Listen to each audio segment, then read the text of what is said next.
Hi guys, it's me Sharmise, aka Professor Mo, and I'm back with another lesson for my public speaking series. Today we are here for lesson 11 and we're going to be talking about pause for the cause or pauses. I'm really excited to talk about this particular subject because I feel like understanding the two types of pauses matters, and it also matters of how you use these pauses. So we're going to talk about the two types of pauses and how to use them, as well as some suggestions on how you can use pauses. So the first pause that I want to talk about is a nonverbal pause. And again, I'm talking a little low because my baby's still asleep. A nonverbal pause is a silent time. It is a pause in you speaking and there's no words. So there's an interesting time span that a pause can be before it gets a little bit awkward. You know, a second or two is usually you pausing in between sentences or thoughts. Then it gets a little bit lengthier if you maybe lost your place in technology or on your notes in your manuscript, things like that. Or if you are impromptu speaking and you completely lost your train of thought, you might just kind of take a moment to collect yourself. And then it gets a little bit awkward because the pause went from a couple seconds to, 7-10 seconds or more. That is a nonverbal pause. A pause is just a silent time when you're not speaking.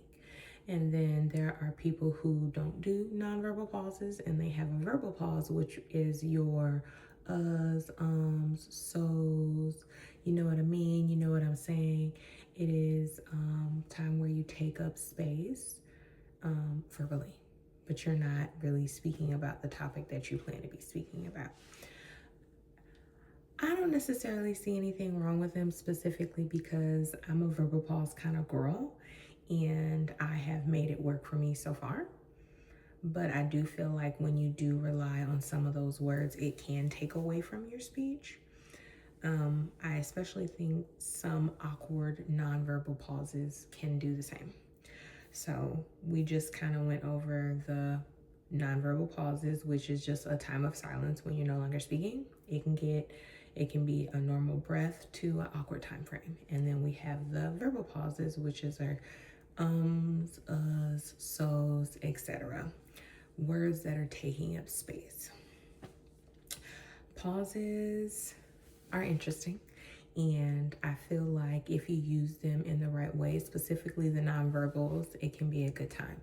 So when you are mapping out your speech and figuring out how to hook the audience and things of that nature, it can be really fun and creative to, like in a public, in a speech, you can like have a little cliffhanger moment, have a little suspenseful moment, and that can be really fun to include a pause. So 3 different ways you can use a pause. You can use a pause when you ask a question to the audience, obviously a rhetorical question, a punchline, some type of suspense. Any of those would be a really good way to include a pause. You may ask or you pose a question to the audience and you look around the room and you could potentially give that pause. You don't have to immediately answer the question. Sometimes you hook them with silence. If you are a more quirky person or a more funny person and you have a punchline within your speech, you don't have to immediately feed the audience that punchline. You can, again, have that little bit of silence. And then if you are telling a story or, sharing a tidbit of information, a good way to make sure everybody's on their toes is to, again, include a pause. I think if used the right way, a nonverbal pause can really enhance your speech and continue to hook the audience, make sure they're paying attention, make sure they're on their toes.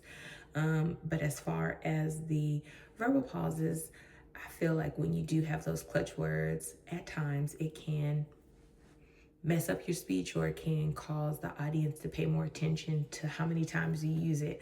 I know as a grader, a lot of times I've had to count how many verbal pauses a student has used just so I can bring it to their attention because they may not even know.